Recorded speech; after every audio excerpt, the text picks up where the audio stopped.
Olá, queridos, a paz do Senhor Jesus, boa tarde.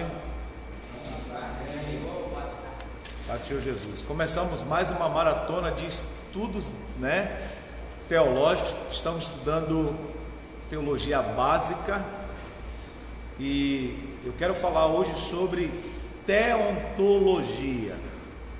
Alguém já ouviu falar sobre teontologia? Sim ou não?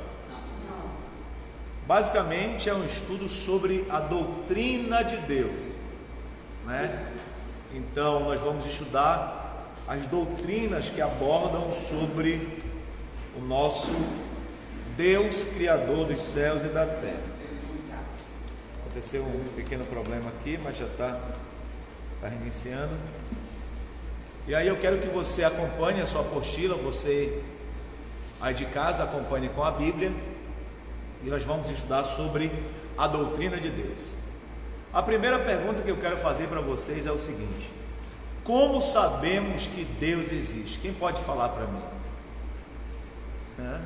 Eu falei isso, eu sei que faz um tempo que a gente não estuda, mas como é que eu posso dizer, Jair, com toda certeza, que Deus existe? Vamos lá, pode comentar. Você daí aí na sua tela também pode comentar. É forte isso aí, Podemos realmente conhecer Deus? Amém. De que maneira então Deus ele é diferente de nós? Primeira pergunta que eu fiz é: como saberemos que Deus existe? Abre a sua Bíblia lá em Romanos capítulo 1, verso 1. Capítulo 1, verso 19. Se Deus existe, como nós podemos provar a existência? Essas são as perguntas que nunca saem da moda, porque sempre estão à mente de alguém.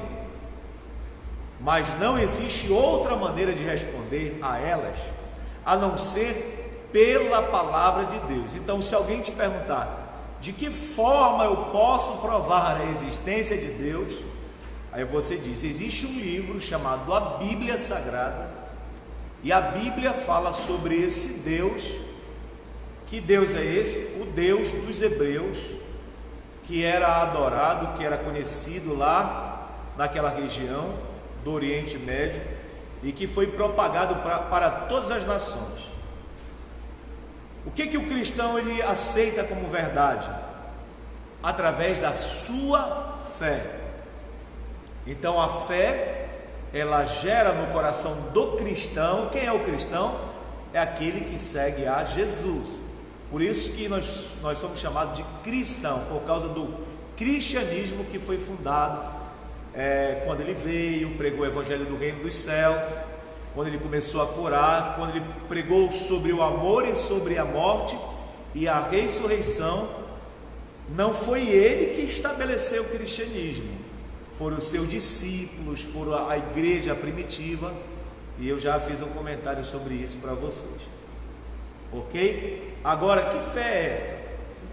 Ela não é uma fé cega, mas está baseada em provas que se acham primeiro nas Escrituras. Então a nossa base é a Bíblia Sagrada com a nossa fé. Sem um escrito, sem um documento e sem fé, é impossível nós provarmos a existência de Deus, porque as pessoas pedem o quê? Algo concreto, algo material, algo palpável, algo que venha se tocar, correto? Quem achou em Romanos 1, verso 19, leia por favor, compassadamente. Romanos 1, 19 e 20. Amém. Então leia, filho. Romanos 1, 19 e 20. Romanos 1, 19 e 20. Porquanto o que de Deus se pede, se pode conhecer, nele se manifesta, porque Deus lhe manifestou. Pausa. Porquanto o que se pode conhecer de Deus. Alguém está explicando aqui, é um escritor chamado Paulo, escrevendo à igreja de Roma. Ele diz assim, o que se pode conhecer de Deus, neles é o que? Manifesto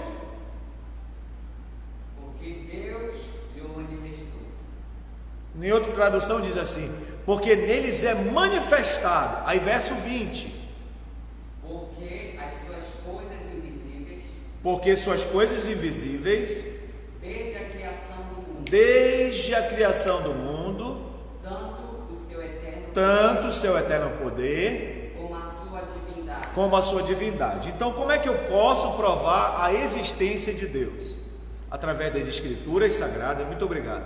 Através da inspiração divina, que a Bíblia é um livro sagrado, é um livro inspirado com escritos. E dentro desses escritos, alguém disse assim: olha, quem quer conhecer Deus, primeiro conheça por aquilo que Ele manifestou. Aí no verso 20 diz: ó, tanto coisas invisíveis, porque Ele é o Criador de todas as coisas. Então, abra a Bíblia no Salmo 90, verso 2. Salmos 90,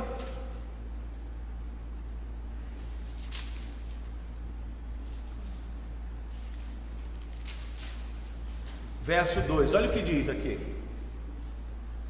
antes que se originasse os montes e formasse o universo e a terra, de eternidade a eternidade, tu é Deus. Então veja que a Bíblia vem apresentando um ser criador dos céus e da terra e vem chamar ele de Deus.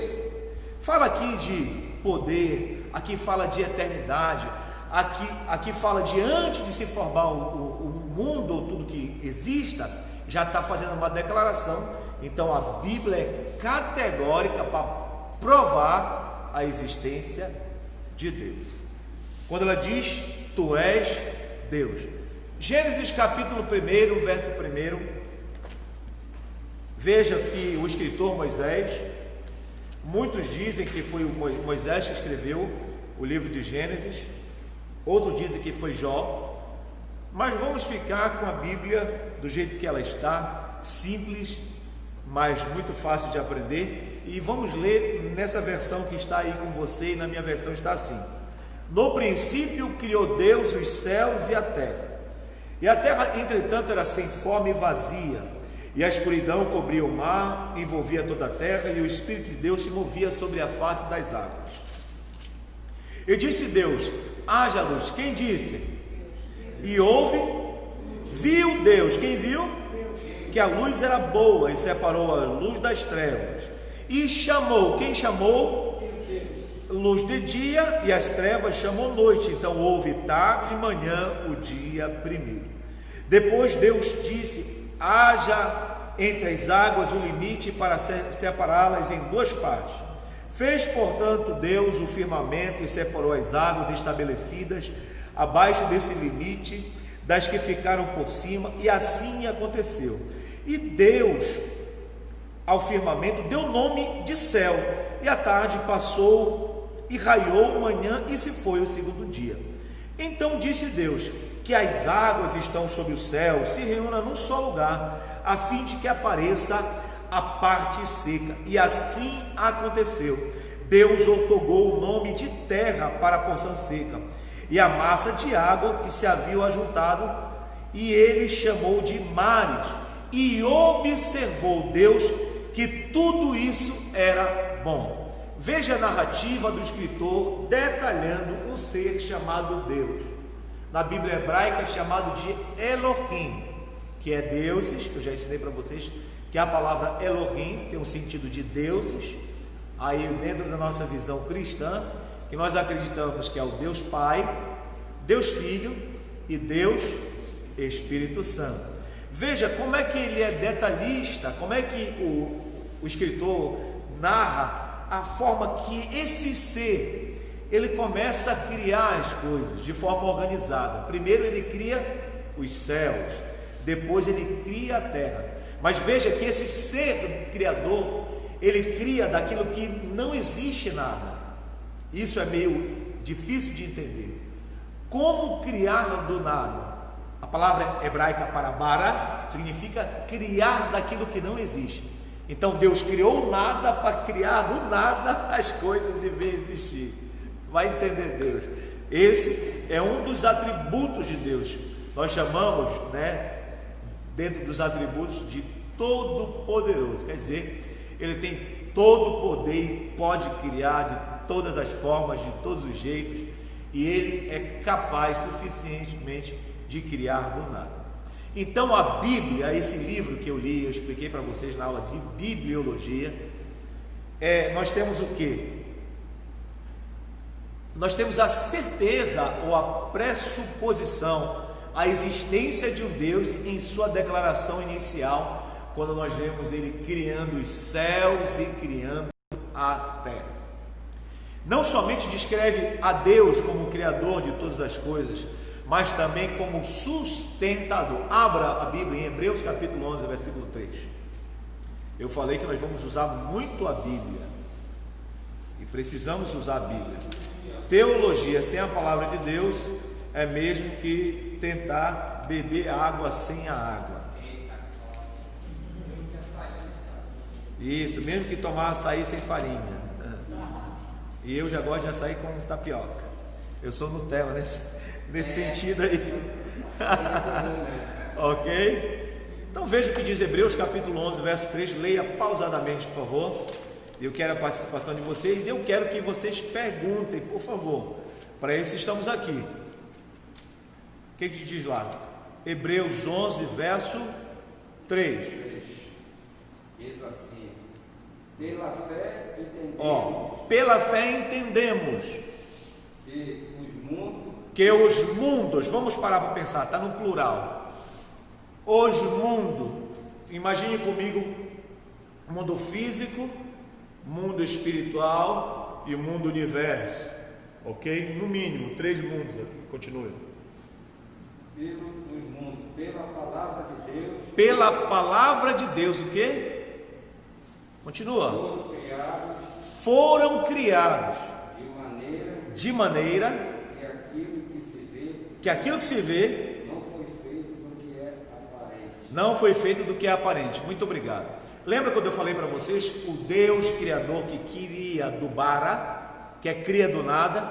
Hebreus está confirmando a mesma coisa. Ora, ele cria de coisas invisíveis. Então ele cria a antimatéria. Aquilo que nós não conseguimos ver, chamamos de antimatéria, que é aquilo que é invisível aos nossos olhos. Ele cria tanto essa antimatéria e faz da antimatéria vir a existir todas as coisas. Que coisa extraordinária! Ela testifica de fato de que Deus opera todas as coisas de acordo com o conselho da sua vontade. Então Deus desejou criar os céus e a terra. Deus desejou fazer as coisas. Ele disse Deus que é bom. Ele viu que a luz era boa, ele viu que a terra era boa, ele viu que as obras da sua mão eram boas. Então esse Deus aqui, ele não é um Deus que não pensa, ele não é um Deus que não tem sentimento, ele não é um Deus que não tenha desejo. Ele tem desejo, ele tem sentimento, ele tem vontade, inclusive ele tem conselho. Então ele decidiu pela sua vontade realizar de forma gradativa o seu grandioso propósito. E um dos grandes propósitos que a Bíblia nos apresenta, qual é? A salvação do homem. Glória a Deus. Então quando o homem ele lê a Bíblia, a palavra revela um Deus que é criador dos céus e da terra, e que esse Deus, ele não é um Deus que é aleatório. Quem é Deus? É um ser sentado no trono, com os cabelos brancos, que rege, que manda. Não, ele é um ser todo-poderoso, que ele tem um controle do universo, que ele sustenta coisas visíveis e coisas invisíveis, e que ele tem um controle de todas as coisas. Há quem diga que Deus ele perdeu o controle da terra. Há quem blasfeme e diga assim: Deus não tem poder, Deus não pode fazer. Se Deus existisse, por que existe tanta calamidade? Por que existe tanta doença? Porque o mal ainda existe, e são vários porquês. Eu costumo dizer uma coisa seguinte, irmão, que é muito mais fácil fazermos perguntas difíceis do que tentar respondê-las. Não seria mais fácil eu e você responder as perguntas difíceis? Se a pessoa perguntar: porque Deus, se Ele existe, Por que então ele permite a doença na face da terra? Aí você vai dizer pela Bíblia, por causa que o homem se afastou de Deus e a morte veio sobre a vida dele, a doença veio sobre a vida dele. Então a desobediência do Deus Criador, que plantou o homem no jardim do Éden, que colocou ele ali para ser feliz, para ter um lar, para ter uma casa abençoada, para comer todos os frutos abençoados, e ele estando ali, o que ele fez? Desobedeceu. Então teve todas essas consequências. Então você tem que entender que a revelação de Deus é pela Bíblia Sagrada, ok? Então veja que Deus ele constitui a base da nossa fé através da existência de um ser que é criador. Então eu tenho fé em quem? No Deus que é criador dos céus e da terra. Deve-se notar, contudo, que é somente pela fé que aceitamos a revelação de Deus e que obtemos uma real compreensão do seu conteúdo. Que foi que Jesus disse? Se alguém quiser fazer a vontade dele, conhecerá a respeito da doutrina, se ela é de Deus ou se eu falo por mim mesmo. Está lá em João capítulo 7, verso 17. O que Jesus está dizendo? As obras que eu estou fazendo é puramente a vontade de Deus. Qual é a vontade? A vontade de Deus. Veja que Deus tem vontade. Que Deus amou o mundo de tal maneira que deu o seu único Filho, para que todo aquele que nele crê não pereça, mas tenha. Então veja que nós temos a vontade, nós temos o conhecimento de Deus e temos a revelação de Deus através de Jesus Cristo. Este é o conhecimento intensivo, resultante de uma íntima comunhão com Deus, que Oséias tem em mente quando diz: conheçamos e prossigamos em conhecer ao Senhor. Como eu posso ter uma experiência sobre a existência de Deus? Conhecendo Deus. Aí você vai conhecer Ele através da oração, da prática da leitura da palavra, de uma vida espiritual, quer dizer, uma vida consagrada a Deus, de comunhão com Deus. Eu pergunto uma coisa, falando de atributos, a aula não é sobre atributos, mas falando de atributos, por exemplo, Deus é um Deus santo, Ele vai compactuar com uma coisa que é errada? Deus vai ter comunhão com algo, como por exemplo, comunhão. O que é comunhão? É comungar a mesma visão. Deus vai comungar com o homicida? Não, Ele não vai comungar, Ele vai ter misericórdia, Ele vai amar, Ele vai perdoar, mas Ele não irá aceitar a atitude de um homicida. Tem muita gente que não entende quando fala de homossexualismo. Deus ama o homossexual? Deus ama o homossexual, obrigado filho, mas Deus não ama a prática do homossexualismo. É a mesma forma, Deus ama as trevas? Não, Deus não vai comungar com as trevas. É mesmo que falar o que a Bíblia diz, porventura a luz tem comunhão com as trevas? Pode ver, não é homogêneo. A luz ela expulsa as trevas. Pode ver que onde tem luz as trevas fogem. Isso é literalmente, se eu acender aqui essa luz, a sombra vai desaparecer, a escuridão vai desaparecer na mesma hora. Não é verdade? Porque a treva não tem comunhão com a luz. Então, para você ter um relacionamento com esse ser criador, que se revela em sua palavra, você tem que ter comunhão diária, conhecer a palavra, ter uma experiência desse Deus que é criador, que a nossa fé está baseada na Escritura. A sua fé está baseada onde? Na Bíblia Sagrada. Como é que eu conheço Deus? Alguém vai perguntar para você, vai usar a razão. Tá, peraí, como é que tu usa a tua fé? Como é que tu acredita? Pela Bíblia. A Bíblia me faz acreditar que existe um Deus todo criador. Só esse livro que fala sobre Deus? Não. A Torá fala sobre Deus, a Mishnah fala sobre Deus, Talmud fala sobre Deus e tantos outros livros que falam sobre Deus, cada um com uma visão, entendeu? O Alcorão fala sobre Deus. Então são alguns livros que falam sobre esse mesmo Deus da Bíblia, só que cada um tem uma doutrina, cada uma tem uma visão, Cada um tem uma mentalidade sobre esse Deus que você está aprendendo. Mas como explicar a existência de Deus fora desse contexto, para aquelas pessoas que não têm fé? Isso é meio complicado, né? Vejamos então 3 maneiras pelas quais podemos apresentar Deus para os que não creem de forma lógica. Isso aqui é algo muito importante. Primeiro, o senso interior de toda a humanidade tem da existência de Deus. Eu quero falar uma coisa aqui muito particular para vocês. Vocês já perceberam que todo mundo tem um vazio dentro de si? A pessoa pode ter o melhor carro, a melhor casa, o melhor namorado, a melhor esposa, pode ter todo o dinheiro do mundo, pode ter tudo, mas no fundo existe um vazio. Isso é chamado de senso comum, ok? É um senso que está lá no interior. Vou citar um outro exemplo aqui para você entender. Todo mundo tem um senso desde quando nasce, senso chamado que pode fazer o que não pode. Vê um menino com 3 anos, quando ele faz uma coisa errada, ele sabe que está fazendo algo errado, sem a mãe estar ensinando. Como é que ele sabe que está fazendo algo errado? Como é que ele sabe que está aprontando? Você não percebeu aquela criança mexer numa coisa que não pode? Tu olhar para ela e de repente ela olha para ti e opa, isso chama-se senso comum no interior. O ser humano nasce com isso. Por quê? Lá em Gênesis diz que quando o homem peca, ele adquire o conhecimento do bem e do... Então ele passa a ter o senso comum. Ele conhece o bem e ele conhece o mal.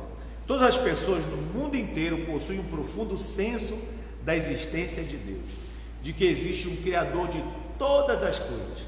Esse sentimento é chamado de sensus divinitatis, ok? Você sabia que foram fazer uma pesquisa em diversos lugares, acharam um homem que nunca tinha contato com a civilização, nunca tinha conversado com ninguém já, nunca conversou assim com pessoas de fora, nunca sabia o que era tecnologia, não sabia o que era informação, não sabia nada sobre a vida.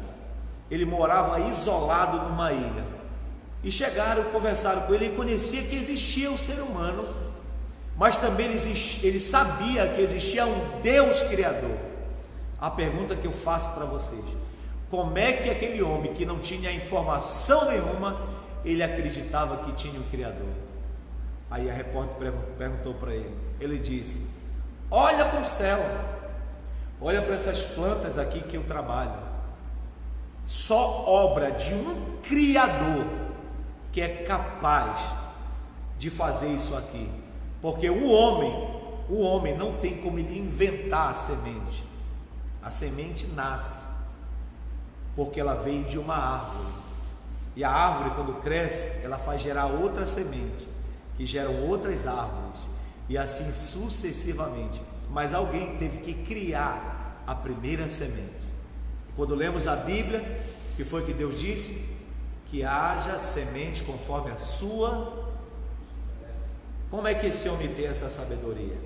Diga comigo: sensus divinitatis. Todo homem está em busca de um ser, de um Deus, de algo divino. Ele está em busca disso. Você sabia disso? Sim ou não? Quer perguntar alguma coisa?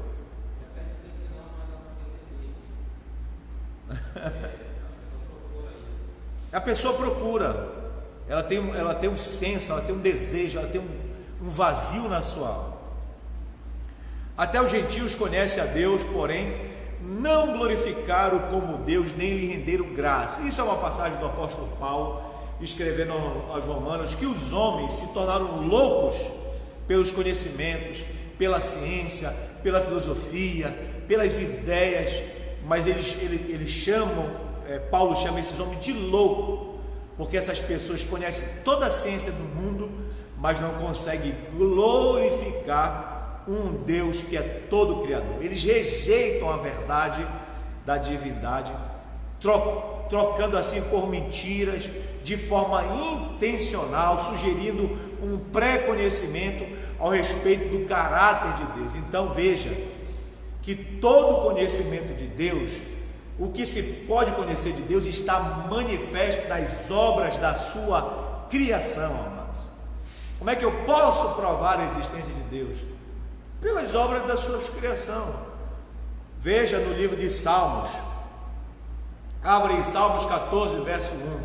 Outro abre Isaías 53, verso 1. E outro Isaías 10, 1, verso 3 e 4.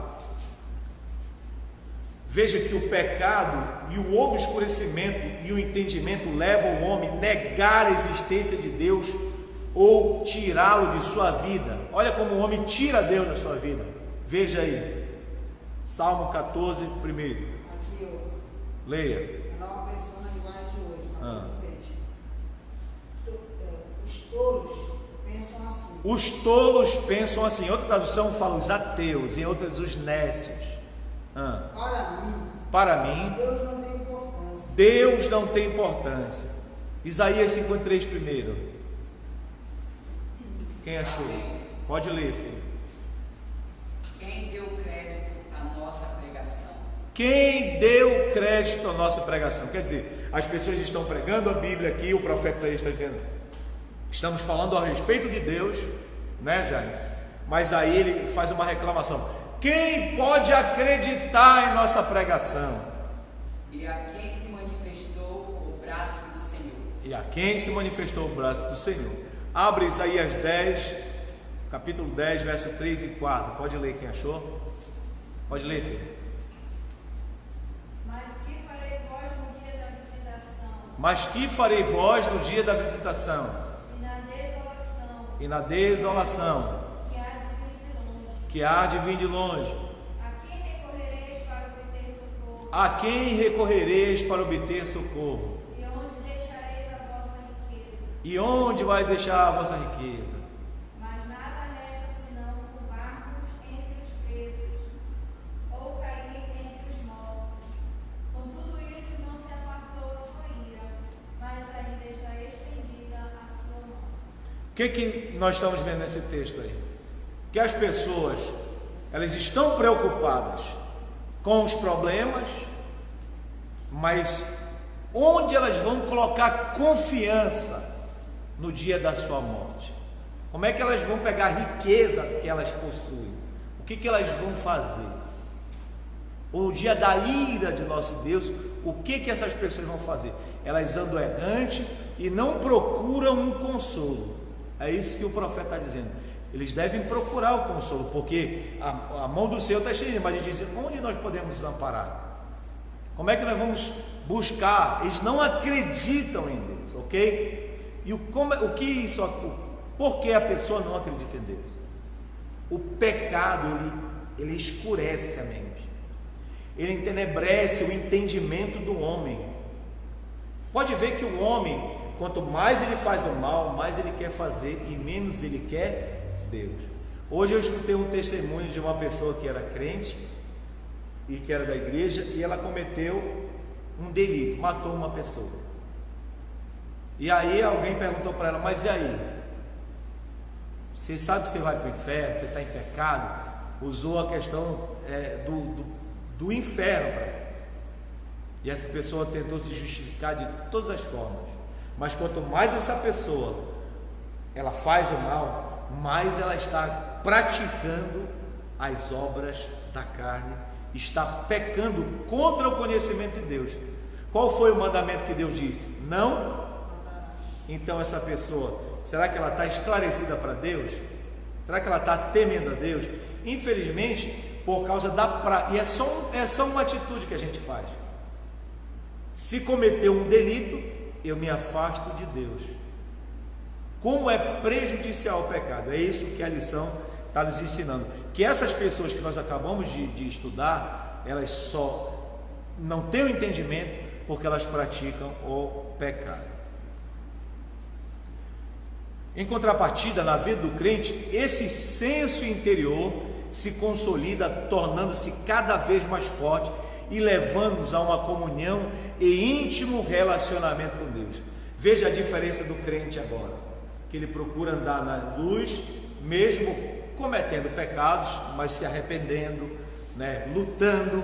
Veja aqui Romanos capítulo 8, verso 15, diz aí, quem achar, e outro Filipenses 3, 8, e outro Efésios 3:17 e outro Colossenses 1:27. Tá? Eu quero que todos façam a leitura. Romanos 8:15, Filipenses 3:8, Efésios 3:17 e Colossenses 1:27. Veja a diferença que o cristão, o crente, olha como ele tem um senso da comunhão e do relacionamento com Deus. Pode ler. Romanos 8,15. Por que não recebeste o espírito de escravidão para outra vez estar em temor? Olha, porque vocês não receberam o espírito de escravidão. Ele está sendo claro, olha, vocês não receberam, vocês já estão livres, é isso que ele está dizendo. Em temor, mas recebeste o espírito de adoção. Vocês receberam o espírito de adoção. Continua. E de filhos. De filhos. Pelo qual clamamos. Abba, Pai, meu papai. Então veja que Paulo está dizendo: você é um adorador, você recebeu um espírito de ser, não de temor, mas de ousadia, o Espírito Santo. O que o Espírito Santo faz? Ele justifica o homem do pecado, da justiça e do juízo. Então ele vem trazer um relacionamento com quem? Com o próprio Deus. Filipenses 3:8-10. Quem achou?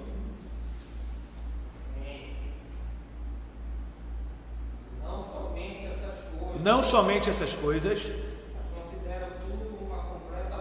mas eu considero tudo uma completa perda,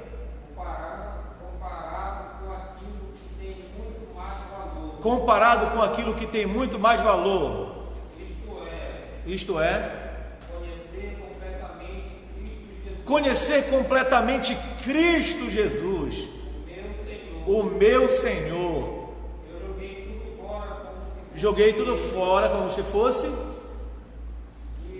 lixo, a fim de poder ganhar a Cristo. Está ótimo até aí. Veja só a declaração que ele faz: eu tenho conhecimento de Deus através de Jesus Cristo, agora eu estou considerando tudo lixo e eu estou adorando quem? A Jesus de Nazaré. Aleluia. Veja a comunhão. Leia aí Efésios 3:17. Quem achou? Colossenses 1:27. Vamos ler, irmão. Colossenses 1:27. 1:27. A quem Deus quis fazer conhecer. A quem Deus quis fazer conhecer. Quais são as riquezas da glória deste mistério? Que é Cristo em vós, a esperança da glória. Olha a esperança do cristão. Ele não duvida das coisas de Deus, ele não duvida dos mistérios de Deus, ele glorifica a Deus através de Jesus. Aí você vai entender a ideia, Jaime, quando Jesus disse assim: ninguém pode ao Pai, ninguém pode conhecer esse Deus criador, esse Deus misterioso, se não passar pelo Filho. Veja a importância da teontologia, da doutrina sobre Deus. Como é que eu conheço a Deus? Através de Jesus Cristo. E o que Jesus Cristo fez? Ele morreu na cruz do Calvário para nos salvar. Pois bem, essa primeira parte é uma parte maravilhosa, que nós estudamos um pouquinho sobre o senso comum, onde aprendemos sobre como devemos provar a existência de Deus através da Bíblia. Eu espero que você tenha gostado, e daqui a pouquinho a gente vai voltar e recomeçar esse estudo para a glória de Deus. Então, Deus abençoe e fique ligado conosco aí.